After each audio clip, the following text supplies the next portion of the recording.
The book's title is East of Eden. East of Eden is an interesting title for a novel. It doesn't seem to tell us anything about who the book is about, the major characters, nor does it seem to tell us about the plot of the novel, what's going to happen in the novel.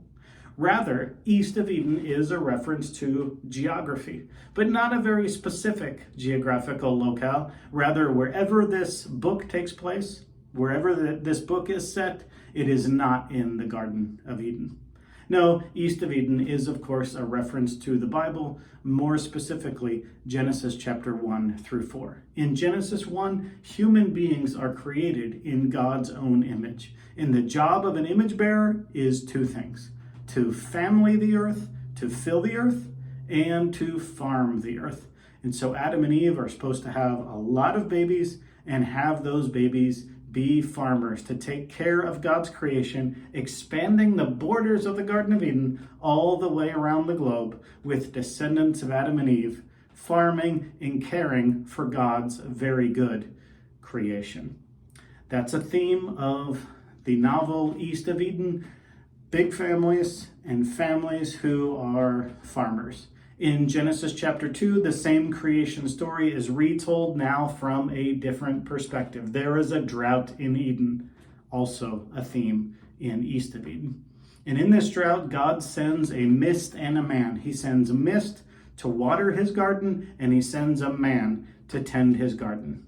But in the middle of his garden are two trees. On the one hand, the tree of the knowledge of good and evil, and on the other hand, the tree of life. First, the tree of the knowledge of good and evil. Though mankind is made in God's image, and though mankind is the overseer of all God's creation, of all God's good creation, mankind is still subservient to his creator in one respect. He must bow the knee, he must humble himself in the definition of good and evil. Only God gets to determine what is good and what is evil. And if Adam can bow his knee to God with that respect, if he can not eat of the tree of the knowledge of good and evil, he will one day pass his probationary testing and eat from the tree of life. And when Adam eats from the tree of life, he will live forever. And if he eats from the tree of life after an obedient probationary period, he will not just have quantitative life, life forever and ever, but qualitative life. Life in perfect peace, in Edenic harmony with God and with God's creation and with all other human beings, if he will supplicate himself and trust in God's moral norms, God's judgment of what is right and what is wrong. But of course, an evil serpent comes and twists the words of God and contradicts the words of God and tells Adam to follow pride rather than faith, and to put himself where only God deserves to be, and Adam and Eve fall into temptation. Now, God comes and questions Adam and Eve as to their sin. When God punishes Adam and Eve, their first response, after hiding themselves in shame, their first response is to blame. So God curses them as to their original task. So their original task back in chapter 1 were to fill the earth and to farm the earth. And so God's curse on man and woman is each of their respective curses has to do with their original jobs. So when you fill the earth, you have to go through the pains of childbirth. And when you farm the earth, you won't always have a successful crop. Instead, all of your work will be subject to some degree of futility. Where there should be fruit, now there's thorns and thistles. And so now Adam and Eve are cast out of the Garden of Eden.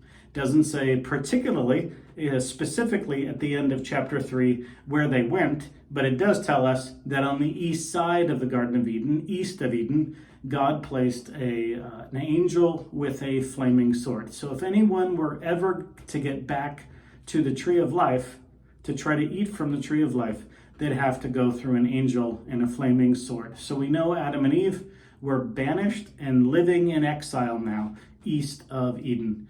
Adam and Eve continue to obey God's creation mandate, though, by filling the earth and farming the earth. And they have two sons, Cain and Abel. Cain is a worker of the ground, and Abel is a good shepherd.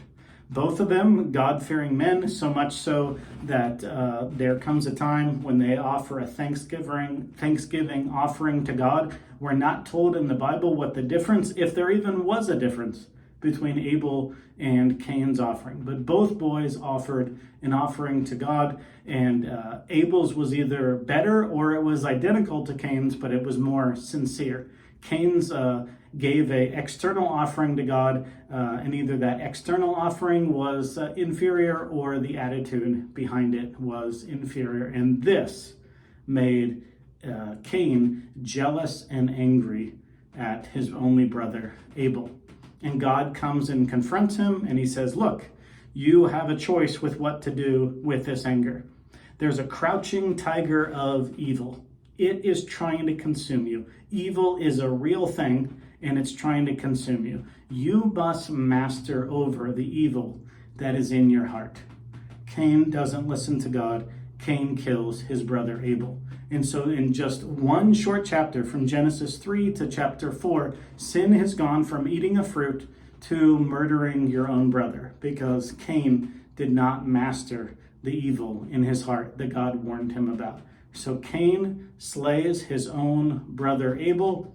God interrogates Cain a second time, this time as a murderer, and God exiles Cain from the presence. So we have a double exile, exiled east of Eden, his parents were, and now Cain is exiled from his family, and he must be a wanderer on the earth. And he's given a mark. And so if you are not familiar with the biblical story and you read East of Eden, you might think that the mark on the characters that follow the line of Cain is necessarily a sign of punishment. But in the original Bible story, that's actually not what the mark of Cain. So God places a mark on Cain's forehead, not as a mark of judgment, but as a mark of mercy, so that people will spare Cain's life when he comes into their town or city. And so the book's title is East of Eden. So originally, we don't think that that refers to any characters or any plot, but rather it will.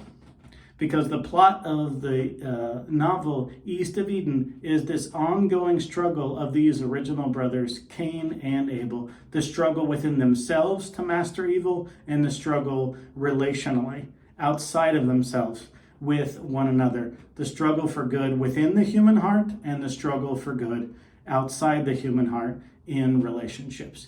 And so the title East of Eden doesn't seem to say anything about the plot of the novel, but it does. It tells us that the book is going to be about this never-ending, as long as there are people in the world, this never-ending struggle for good or for evil. Now, I said at the beginning of the video that it seemed the title of the book only seemed to be geographical. And I think a simple, superficial reading would say, well, Eden was someplace we don't know where, and so the novel is set somewhere else, and so Eden, East of Eden, seems to be a geographical location. But I think it's more helpful to think about it in terms of time. We're living in the time period after the fall. We are not living in Eden because Eden simply doesn't exist. And even if it does exist, we have no access to it. So yes, East of Eden is geographical. We're not in the Garden of Eden. But I think it's much more helpful to think of it chronologically.